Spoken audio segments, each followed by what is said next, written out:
পালগোড়ামি মাছ কেমন দেখতে হয়, আর তুহিন কাকুর পুকুরে যে শুভাঙ্কি মাছের ফিমেলগুলো বেঁচে এসেছিলাম সেই মাছগুলো কি ডিম দেওয়ার উপযোগী হয়েছে, সেই সবগুলোই দেখাবো আজকের এই ভিডিওর মাধ্যমে।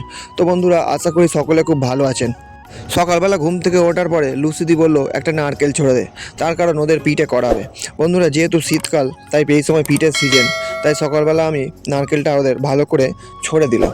আমি এরপরে একদিন আপনাদের পিঠে তৈরি করার ভিডিও দেখাবো। তারপরে তুহিন কাকুদের বাড়ি যাওয়ার উদ্দেশ্যে বেরিয়ে পড়লাম। রাস্তার ধারে একটা জলার ধারে দেখি একটা বড় গরগিল আমাকে দেখে ভয়ে হুড়মুড় করে জলে নেমে পড়লো। তারপরে তুহিন কাকুর পুকুর পাড়ে আমি এসে গেছি। তোমরা দেখতে পাচ্ছ কাকুর পুকুর, পেছনে কাকু গামলি আর নেট নিয়ে আসছে। তো গামলিটা নিয়ে আমি প্রথমে জলে ফেলে দিলাম, তারপর সোলায় করে আমি পুকুরে নেমে পড়েছি। এবার কাকু নামবে, তার জন্য সোলাটা টেনে রেডি হচ্ছে। ততক্ষণে আমি পুকুরের ওপারে চলে যাই। বন্ধুরা, আজকের তুহিন কাকুর বাড়িতে আসার উদ্দেশ্য একটাই, কাকুর একটা নেটে অনেক পালগোড়ামি মাছের বাচ্চা আছে, সেই নেটটাকে পরিষ্কার করতে হবে। আর যে এর আগে একদিন শুভাঙ্কি মাছের ভিডিও দেখিয়েছিলাম, সেই মাছের ফিমেলগুলো আলাদা করে রেখেছিলাম, সেই মাছগুলো কি ডিম দেওয়ার উপযোগী হয়েছে সেটাই দেখবো। তো বন্ধুরা, এই যে নেটটা তোমরা দেখতে পেলে, এই নেটটাতেই পালগোড়ামি আছে। নেটটা আমি ধারে এনে সব মাছগুলো এবার আস্তে আস্তে বাছবো। বন্ধুরা, মাছগুলো একটু ছোট ছোট, তার কারণ এটা গরমের একদম শেষের দিকে বাচ্চা হয়েছে মাস দুয়েক আগে, তাই জন্যে মাছের সাইজটা একদম ছোট, কিন্তু তবুও মাছের গ্রোথ ভালো আছে, কারণ মাছগুলোর স্বাস্থ্য খুব ভালো। আর এই মাছটার নামই হলো পালগোড়ামি। এই মাছটা যখন 7 থেকে 8 মাস বয়স হয়ে যাবে, যখন এর মেল হবে, একটু লালচে কালারের গায়ের রং হবে তাদের, সেই মাছগুলো মিনিমাম 35 থেকে 40 টাকা দাম হবে। যেহেতু মাছগুলো ছোটো ছোটো, তাই আমি বেশি ঘাঁটাঘাঁটি না করে হাতে মুঠো করে করে নিয়েই পুকুরে ছেড়ে দিচ্ছি নেটের মধ্যে, তার কারণ এতে অনেক নোংরা আছে। তো বন্ধুরা, এরকম আস্তে আস্তে করে সব নেটটা আমি পরিষ্কার করে দেওয়ার পরে একটু আড়ায় উঠেছি রেস্ট নেবো বলে। ওপরে দেখে একটা বড় গরগিল আমাকে দেখে ভয়ে জলে ঝাঁপ পড়লো। তো আমি একটু এদিকে এসেছি, এদিকে ওদিকে একটা বড় গরগিল রোদ পড়ছে।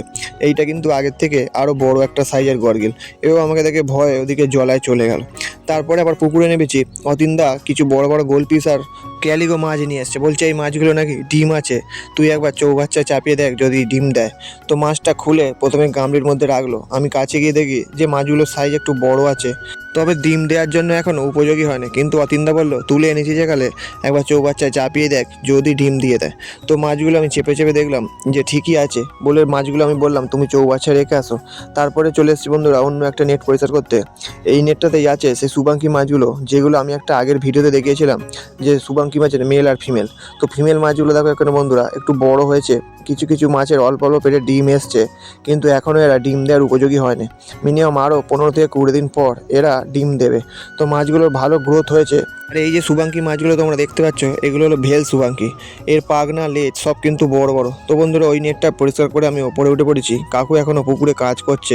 এবারে আমি যাবো চৌবাচ্চার দিকে, কারণ সেই মাছগুলো এখনও প্লাস্টিকে করে চৌবাচ্চা রাখা আছে। তো চৌবাচ্চার কাছে এসে সেই মাছগুলোকে সিজন করানো ছিল, আস্তে আস্তে করে আমি চৌবাচ্চায় সব ছেড়ে দেবো। দেখো মাছগুলো, এই মাছগুলো কিন্তু লাল গোল পিস আর কিছু ক্যালিগো আছে। তো এই মাছগুলোকে আমি একসাথে ব্রিডিং করাবো। বন্ধুদের, আগে আমি একটা ভিডিও ছেড়েছিলাম গোলপিস মাছের কেমনভাবে বাচ্চা তোলা হয়, বা কী পরিমাণে ডিম দেয়, বা কেমন বাচ্চা ফুটেছে, সেই সব ভিডিওর লিঙ্ক এই ভিডিও ডিসক্রিপশানে দেওয়া থাকবে। মাছগুলো সব চৌবাচ্চা ছেড়ে দিয়েছে তোমরা দেখতে পেলে, এবার তার মধ্যে দিয়ে দেবো ঝাঁঝি। তো বন্ধুরা, আজকের ভিডিও এই পর্যন্তই, আবার দেখা হবে আগামীকাল অন্য কোনো ভিডিও নিয়ে। আর ভিডিওটি যদি ভালো লেগে থাকে তাহলে সাবস্ক্রাইব করে পাশে থাকবেন।